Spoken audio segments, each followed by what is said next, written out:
Ahmet Türk'e sözü vermek istiyoruz.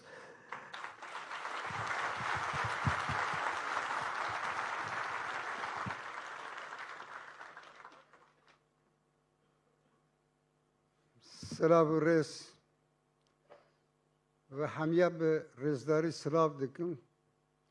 Çok değerli katılımcıları saygıyla selamlıyorum. Bugün önemli bir konferansı gerçekleştiriyoruz. Türkiye'nin vicdanı olan şahsiyetlerle birlikte olmaktan büyük bir mutluluk duyduğumuzu ifade etmek istiyorum. Elbette fikirleri, önerileri bizim için yol gösterici olacaktır. Buna inanıyorum. Ve çok güzel, çok içerikli, değerli konuşmacılarımızı dinledik ve mutlu olduk. Tabii ki ben biraz siyasetçiyim. Geçmişten bugüne gelmek istiyorum, yol almak istiyorum. Geçmişten bugüne yol almak istiyorum. Biraz da kendimi anlatmaya çalışacağım. Bilindiği üzere Paris Kürt Konferansı'na katıldığımız için Cumhuriyet Halk Partisi'nden ihraç edildik. O dönemde devrimci, demokrat birçok arkadaşlar beraber bizimle istifa ettiler. Yeni bir oluşumu gerçekleştirmek için çaba gösterdik. Sonuçta HEP'i kurarken Kürtler sahip çıktı. Ve o değerli arkadaşlarımız kendilerini geri çekmek zorunda kaldı. HEP'ten bugüne kadar 8 partimiz kapatıldı. Peki o günden bugüne kadar neleri gündeme getirdik, neleri söyledik, neleri tartıştık? Hep Kürt ve Türk halkının ortak demokratik değerlerde buluşmasını savunduk. Halkların kardeşliğini savunduk. Özgür demokratik bir geleceği savunduk. Hepten bu yana ve deme kadar söylediklerimiz aynı şeyler. Demokratik siyaseti savunduk. Bütün olumsuzluklara rağmen, zulüm politikalarına rağmen demokratik siyasetten vazgeçmedik. Bildiğiniz gibi özellikle 1994-95 yıllarında faili meçhul cinayetlerle karşılaştık. Musa Anter gibi bir değerimizi kaybettik. Mehmet Sincar gibi bir milletvekili arkadaşımızı kaybettik. Vedat Aydın ve çok arkadaşımız faili meçhul cinayetlerle ortadan kaldırıldı. Ama ısrarlı olduk. Çözümün demokratik siyasette olduğuna inandık. Toplumsal barışın sağlanması için Türkiye demokrasi güçleriyle bir araya gelerek ortak bir mücadeleyi büyütme kararını aldık ve bugün de böyle davranıyoruz. Elbette ki süreçler bizler için çok önemli. Bütün süreçlere katkı sunmak için Kürt mücadelesi veya Kürt hareketi bir bütün olarak barışçıl bir sürecin gelişmesi, onurlu bir barışın sağlanması konusunda açıkça fikirlerini, düşüncelerini ortaya koydular. Şimdi bu süreçte bazı anılarımı anlatmak istiyorum. 1993 yılında bir açıklama yaparak Şam'a gideceğimizi, Sayın Öcalan'la görüşeceğimizi açıklamıştık. Bu açıklamadan sonra o dönemin Cumhurbaşkanı rahmetli Sayın Özal'ı ziyaret ettik. Yaptığımız görüşmede Sayın Özal şunları söyledi. Gidip gitmeniz sizin takdirinizde.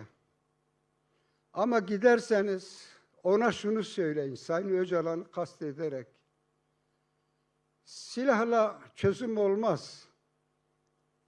Demokratik siyaseti büyütmek lazım.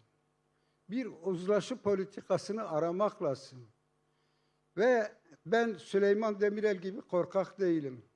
Askerlerle de konuşuyorum. Şöyle düşünüyorum. Herkes gelecek bir dilekçe verecek. Dilekçe zarfın içinde olacak. Zarf kapalı olacak.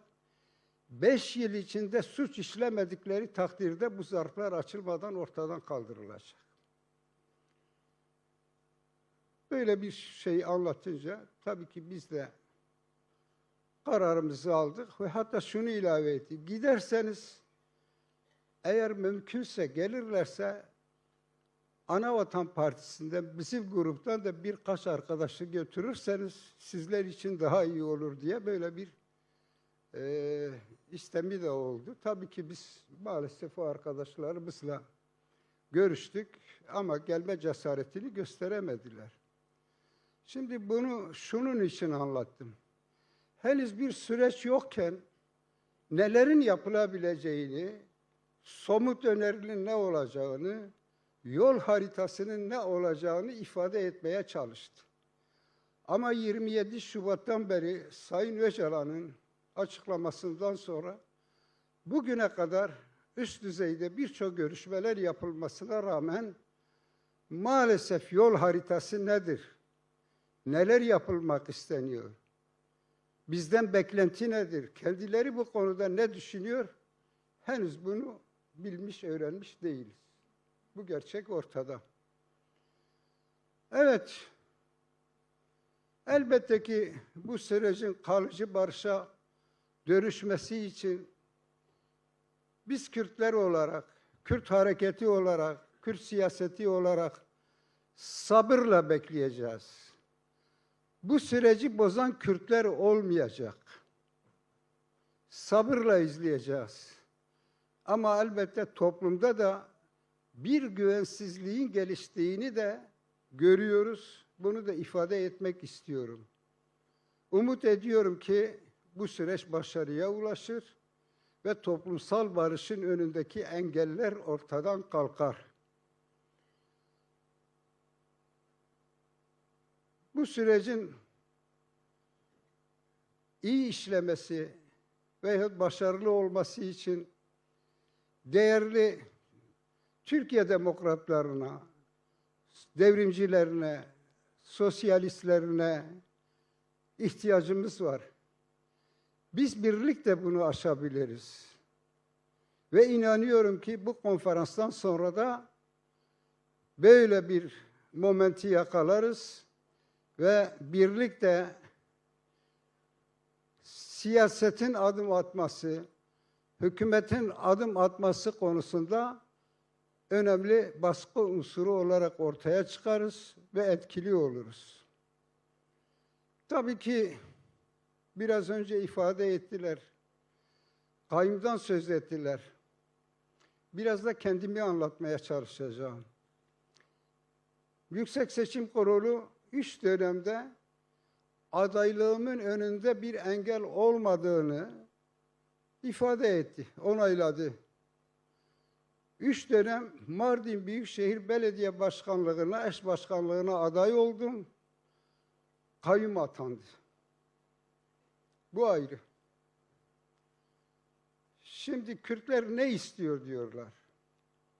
Ben kendimden örnek vermek istiyorum. Ben Kürdistan'da geniş toprağı olan bir ailenin çocuğuyum.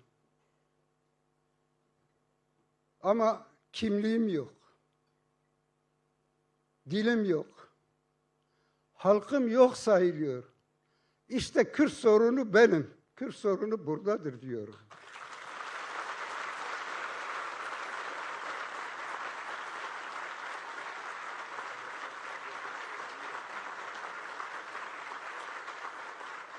Biz